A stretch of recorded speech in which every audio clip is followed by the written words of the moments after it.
সালা কেমন ভাবে আইলো সালা পেছন দিকে না বন্ধে ভরতের মতো দিল ঢুকে রে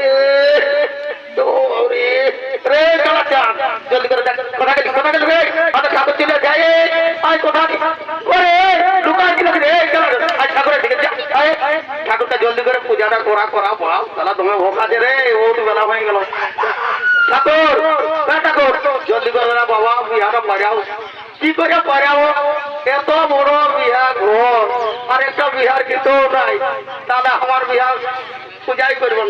না একটা বিহা করবো বলো লাভ আল্লাহ ছুটি ছুটি ছুটি